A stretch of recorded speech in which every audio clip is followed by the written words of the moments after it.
Il était tard dans la soirée lorsque Claire s'éveilla en sursaut. Elle se trouvait dans un parc désert, seule, l'air frais de la nuit se mêlant à la douleur lancinante qui envahissait son corps. Son cœur battait à tout rompre, et ses yeux se cherchaient dans l'obscurité, mais rien ne semblait réel. Où était-elle? Comment était-elle arrivée là? Le silence lourd de la nuit ne faisait qu'accentuer son angoisse, chaque souffle qu'elle prenait étant une lutte contre la terreur grandissante. Elle se leva, titubant sous l'effet du choc, et avisa une silhouette floue qui s'approchait d'elle. Un homme, grand, au regard froid, la fixait avec une intensité glaçante. Sans un mot, il la saisit par le bras, la forçant à le suivre dans l'obscurité, son emprise sur elle comme une menace palpable. Claire, prise au piège dans un tourbillon d'incertitude, ne pouvait que se laisser guider, ses pensées noyées par la douleur et la confusion. Quelques minutes plus tard, elle se retrouva dans un endroit étrange, un hangar isolé, où des chaînes pendaient du plafond, des échos lointains résonnant dans l'espace clos. L'odeur de l'humidité se mêlait à une chaleur oppressante, créant une atmosphère étouffante et menaçante. Le bruit sourd de ses propres pas résonnait contre les murs nus, mais tout semblait irréel, comme si elle flottait dans un cauchemar dont il n'y avait pas d'évasion. Les heures se succédèrent comme des flashs, imprécises et floues, ses souvenirs s'effritant dans le vide. Chaque instant était une épreuve, une lutte contre l'épuisement, contre le désespoir. Mais au fond de son esprit, quelque chose brûlait encore, la volonté de s'échapper. Claire savait qu'elle devait résister, qu'elle ne pouvait pas laisser cette ombre l'emporter sans se battre. Son corps était brisé, mais son esprit, lui, refusait de se rendre. Elle devait s'échapper. Elle devait survivre. Chaque seconde comptait. Et dans l'obscurité de la pièce, ses yeux cherchaient un moyen, une faille, une chance de s'en sortir avant que l'invisible n'engloutisse tout. Après 26 heures de captivité, Claire parvint enfin à se libérer. Ses muscles étaient raides, son esprit embrouillé par le traumatisme, mais l'instinct de survie la poussait à avancer. Elle courut, sans savoir exactement où elle allait, chaque souffle déchirant sa gorge, les larmes brouillant sa vision. Le vent glacé de la nuit fouettait son visage tandis qu'elle s'éloignait de l'enfer derrière elle. Il n'y avait aucune direction, seulement un besoin viscéral de fuir, de se sauver. Lorsqu'elle aperçut enfin la lumière tremblotante d'une station-service au loin, elle sentit un espoir fragile s'allumer en elle. Les néons vacillants offraient une lueur dans la noirceur de la nuit, comme un phare dans l'immensité de son désespoir. Haletante, les jambes tremblantes, elle s'éteignit dans l'entrée de la station, le corps frissonnant sous le choc et l'adrénaline qui commençait à se dissiper. Elle se jeta vers un policier qui était là, accoudé à un comptoir. Ses mains tremblaient lorsqu'elle prit la parole, son souffle entrecoupé par des sanglots incontrôlables. Je suis, capturée, par un homme, balbutia-t-elle, se sentant engloutie par la profondeur de ses émotions. Mais les mots ne semblaient pas avoir le poids qu'elle espérait. Le policier l'écouta sans expression, puis se tourna lentement vers elle, un air de scepticisme dans le regard. « Vous avez l'air calme pour une victime, dit-il, en fronçant les sourcils, une pointe de doute dans sa voix. Vous êtes sûre de ce que vous dites? » Claire se sentit perdue, noyée sous l'absurdité de la situation. Comment expliquer à ces inconnus qu'elle avait été brisée bien avant cette nuit? Que la douleur qu'elle avait endurée, depuis son enfance jusqu'à ce moment, l'avait façonnée, la rendant insensible à la terreur immédiate de cette situation? Comment leur faire comprendre qu'elle avait appris à faire face à la violence et à l'abus sans réagir comme on l'attendait d'une victime? Elle savait que leur regard froid ne comprendrait jamais ce qu'elle avait traversé, qu'ils la jugeraient, qu'ils la verraient simplement comme une « victime calme », quelque chose de trop étrange, d'inhabituel pour être crédible. Mais Claire, malgré tout, continua à parler. Elle était déterminée à être entendue, à ce que ses mots trouvent une oreille attentive, même si c'était une mince chance. Elle se souvenait de chaque détail, chaque fragment de cette nuit qui l'avait marquée. La corde qui serrait ses poignets, les murmures étranges dans l'obscurité, la sensation de suffocation chaque fois qu'il s'approchait. Elle se souvint aussi de la voiture, une Dodge Magnum rouge, qui l'avait transportée dans cet abîme de peur. Le tableau de bord marqué d'un mot, Magnum, résonnait encore dans son esprit comme une marque indélébile. L'homme, Robert, lui avait dit son nom. Mais c'était tout. Rien d'autre. Claire, d'une voix plus forte cette fois, décrivit tout ce qu'elle savait, le bruit sourd des pneus sur l'asphalte, la façon dont la voiture s'était arrêtée dans un endroit reculé. À chaque question posée, Claire livrait des éléments cruciaux, détaillant tout sans hésitation, comme si son esprit avait gardé une précision froide, malgré la terreur. Ses yeux ne quittaient pas le policier, espérant que ses paroles trouvent un écho de compréhension, même dans ce silence hostile. Elle n'avait pas peur des interrogatoires, elle avait seulement peur qu'il ne la croie pas. Qu'il la juge coupable d'être une victime trop calme. Mais les enquêteurs la regardaient avec incrédulité, leurs yeux écarquillés, leurs visages marqués par l'incompréhension. Comment une victime pouvait-elle se souvenir de tant de détails? Cela ne correspondait pas au cliché, pas à l'image de la victime brisée qu'ils attendaient. Pourtant, Claire ne cessa de décrire. Elle savait que chaque petit détail pourrait être la clé de son salut. Puis, l'inspecteur se leva brusquement, comme frappé par une révélation. Il scrutait Claire d'un regard plus attentif, comme s'il cherchait à comprendre quelque chose qui lui échappait. « Claire, vos vêtements ?» dit-il d'une voix grave, interrompant sa narration. Il se tourna vers un autre policier, un air de surprise se dessinant sur son visage. « Nous devons les envoyer au laboratoire. » Le poids des mots de l'inspecteur s'abattit sur elle, un autre monde commençant à se dessiner autour d'elle, un monde où elle n'était peut-être pas aussi seule qu'elle le pensait. Mais alors que ses vêtements étaient examinés de plus près, Claire se demandait, inquiète, ces preuves, ces détails qu'elle avait donnés si précisément, suffiraient-ils à la sauver? Ou était-il juste un autre maillon d'une chaîne de doutes qui se resserrait autour d'elle? Les heures passaient, mais l'espoir n'était plus aussi fragile qu'auparavant. Une semaine plus tard, l'analyse révéla quelque chose d'inattendu. Des fibres rouges avaient été retrouvées sur les vêtements de Claire. Des fibres identiques à celles retrouvées sur les corps des précédentes victimes. Le laboratoire avait confirmé l'origine des fibres, et tout de suite, le silence lourd de la vérité s'abattit sur les enquêteurs. L'horreur s'intensifia lorsqu'ils commencèrent à relier les points. Les descriptions des témoins concordaient. Les détails que Claire avait donnés correspondaient parfaitement à ceux des victimes précédentes. Et, surtout, la voiture de l'homme avait été repérée dans les zones proches des meurtres, souvent en stationnement à proximité de lieux où les crimes avaient eu lieu. Robert Long, cet homme qui avait semblé si anodin, était un tueur en série. L'angoisse de Claire se transforma en un mélange complexe de soulagement et de terreur. Elle avait survécu à son calvaire, mais à quel prix? Elle était désormais l'unique témoin clé dans une affaire qui risquait de prendre des tournures bien plus sinistres. Les enquêteurs déployèrent toutes leurs ressources pour retrouver Robert Long.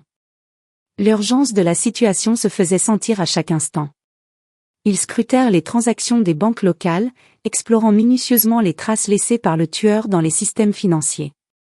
Il avait retiré de l'argent d'un distributeur proche du lieu exact où Claire avait été capturée. Ce détail précis semblait désormais être la clé. Tout se mettait en place. Les pièces du puzzle s'imbriquaient lentement mais sûrement. Pourtant, malgré tous leurs efforts, Robert Long continuait de filer entre les mailles du filet, comme une ombre insaisissable. Il n'était pas juste un tueur méthodique, mais aussi un maître de l'esquive, capable de se fondre dans la masse, de disparaître avant qu'on ne puisse le repérer. Ses habitudes étaient calculées, ses déplacements planifiés avec une précision froide. Mais il ne pouvait pas fuir indéfiniment. Puis, un jour, alors qu'il semblait avoir échappé à la vigilance des autorités une fois de plus, la chance tourna. Une patrouille repéra une Dodge Magnum rouge, exactement comme celle que Claire avait décrite. L'instant était crucial. L'emplacement, Nebraska Avenue, était une zone résidentielle, relativement calme, mais déjà marquée par plusieurs observations suspectes dans le passé. Les policiers savaient qu'ils avaient peut-être enfin trouvé leur homme. Lorsque les agents interceptèrent Robert Long, son comportement nerveux et ses mouvements précipités ne firent que confirmer leurs soupçons. Son visage crispé, ses mains agitées, et surtout, l'inquiétude palpable dans ses yeux, tout cela trahissait un homme qui savait qu'il était sur le point de se faire prendre. Cependant, malgré leur intuition, ils n'avaient pas encore suffisamment de preuves tangibles pour l'arrêter. Ils avaient besoin d'un élément décisif, quelque chose de plus solide. Et c'est alors que les recherches se multiplièrent. Les policiers menèrent une perquisition dans l'appartement de Robert Long, espérant trouver un indice quelconque, une trace qui confirmerait son implication dans les crimes. Mais ce qu'ils découvrirent surpassa leurs attentes. Lorsqu'ils pénétrèrent dans son espace, l'horreur se matérialisa sous leurs yeux. Des cordes, usées et marquées, pendaient du plafond. Des traces de sang, anciennes mais toujours visibles, maculaient le sol et les murs. Des objets personnels des victimes étaient entassés dans un coin, leurs vêtements, leurs bijoux, comme des trophées macabres. Et, plus terrible encore, des preuves irréfutables confirmant la présence de Claire dans cet appartement, des traces de son ADN, des vêtements qu'elle portait lors de sa capture, et un motif de violence qui, une fois de plus, résonnait dans l'horreur de l'innocence perdue. Robert Long était bien l'homme qu'il recherchait. L'examen minutieux des lieux ne laissait aucun doute, c'était lui, le tueur, celui qui avait sévi depuis des mois sans être repéré, celui qui avait pris Claire comme une autre proie dans son cycle infernal. La vérité éclata au grand jour, dans une explosion de terreur et de soulagement mêlés. Le tueur avait été démasqué, mais pour Claire, le combat n'était pas encore fini. Ce qui allait suivre, la confrontation avec Robert Long, serait une épreuve bien plus personnelle que toute enquête criminelle. Lors de son interrogatoire, Robert Long se montra étonnamment calme, presque amusé par l'intrigue qui se déployait autour de lui. Son regard ne trahissait ni panique ni peur, seulement une satisfaction glacée, comme si, d'une certaine manière, il savourait ce moment où les enquêteurs avaient enfin posé les bonnes questions. Assis là, dans la salle d'interrogatoire, il semblait presque détendu, son corps avachi sur la chaise, un léger sourire cruel aux lèvres. « Vous m'avez eu », dit-il finalement, sa voix dénuée de remords. « Mais ce n'est pas tout. Vous pensez que je suis juste un tueur, mais il y a bien plus. » Ces mots flottèrent dans l'air, lourds de menaces et d'arrogance. Il semblait presque se délecter de l'attention, comme si chaque mot prononcé était une victoire personnelle. Les enquêteurs échangèrent des regards, perplexes mais déterminés. Ils étaient prêts à l'entendre, mais à quel prix ? Long avoua non seulement les meurtres des jeunes femmes, mais aussi plusieurs viols non résolus à travers toute la Floride. « J'ai commis bien plus de crimes que vous ne l'imaginez », expliqua-t-il, sa voix délibérément calme, presque détachée. « Je suis le monstre que vous avez cherché. » Sa confession, froide et méthodique, fit l'effet d'un choc sur l'équipe d'enquêteurs. L'homme qu'ils avaient traqué pendant des mois, un prédateur insaisissable, n'était pas seulement le tueur qu'ils pensaient avoir capturé. Il était bien plus sinistre, un maître dans l'art de la manipulation et du déni. Avec une arrogance déconcertante, il semblait même prendre plaisir à faire naître une sensation d'impuissance chez ses interlocuteurs. Ses propos étaient calculés, ses regards, presque amusés, comme s'il se voyait déjà au-dessus de tout cela, insensible aux conséquences de ses actes. La traque de Robert Long touchait à sa fin, mais elle n'était pas encore terminée. La scène de son arrestation n'était que le début d'une confrontation bien plus personnelle et violente. Claire, désormais prête à témoigner et à affronter son agresseur, fut appelée à identifier son ravisseur parmi une série de photos. Elle se tenait là, devant un tableau de portrait, son cœur battant fort dans sa poitrine, l'esprit toujours hanté par les souvenirs des heures qu'elle avait passées entre les griffes de cet homme. Mais cette fois, elle ne reculait pas. Ses mains ne tremblaient plus. Elle était prête. Claire avait survécu à l'indicible, et désormais, rien ne pouvait la retenir. Elle balaya les visages des photographies une à une. Puis, son regard s'arrêta. Son doigt pointa fermement vers un visage qu'elle n'avait jamais oublié, malgré la terreur de la nuit qu'il représentait. « C'est lui », dit-elle d'une voix ferme, un calme nouveau dans ses yeux, une assurance renforcée par tout ce qu'elle avait traversé. Ce n'était plus la Claire brisée qui se trouvait là, mais une femme prête à faire face à son agresseur, prête à combattre son passé pour que justice soit faite. Il n'était plus un fantôme. Il n'était plus un monstre impitoyable dans l'ombre. Il était juste un homme qu'elle connaissait, un homme qui avait voulu la briser, mais qui n'avait pas réussi. Elle, Claire, était plus forte que tout cela. Finalement, après des mois de traque et de mystère, Robert Long fut arrêté. Lors de son procès, son visage impassible ne laissait transparaître aucune émotion, comme si tout cela n'avait été qu'un jeu. Il plaida coupable pour 8 meurtres, mais la liste de ses crimes ne s'arrêta pas là. Les enquêteurs découvrirent que le véritable nombre de ses victimes était bien plus élevé. Il avait semé la terreur dans toute la Floride, opérant dans l'ombre, insaisissable, pendant des années.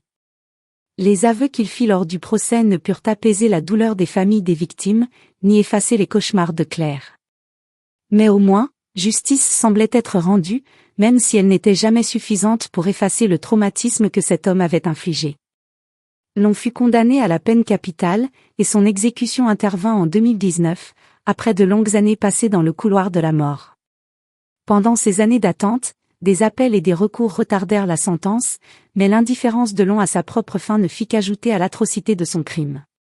Son exécution, bien qu'elle marquait la fin d'un chapitre terrifiant, n'avait pas pour Claire le goût d'une vraie victoire. Car, pour elle, la véritable libération ne résidait pas dans la mort d'un homme, mais dans le pouvoir qu'elle avait retrouvé sur sa propre vie. Pendant trop longtemps, elle avait été l'objet de la violence, la victime dans une histoire tragique et sans issue. Mais à travers ses souffrances, Claire avait découvert en elle une force insoupçonnée. Elle avait appris que la guérison ne se trouvait pas dans la vengeance ou le châtiment, mais dans la capacité à reconstruire sa propre existence après avoir traversé l'enfer. Et c'est exactement ce qu'elle fit. Après avoir traversé des épreuves insoutenables, Claire se reconstruisit avec une détermination inébranlable. Elle comprit que pour se libérer définitivement de son passé, elle devait en prendre le contrôle, en faire une force plutôt qu'une faiblesse. Elle se lança dans une nouvelle voie, une voie qui lui permettrait de transformer sa douleur en action, son passé en mission. Elle rejoignit les forces de l'ordre, déterminée à changer le cours de sa vie. En devenant policière, elle ne se contentait pas de poursuivre des criminels, elle se donnait la possibilité de rendre justice d'une manière plus profonde, plus personnelle. Claire ne se contenta pas de devenir simplement une fonctionnaire de la justice.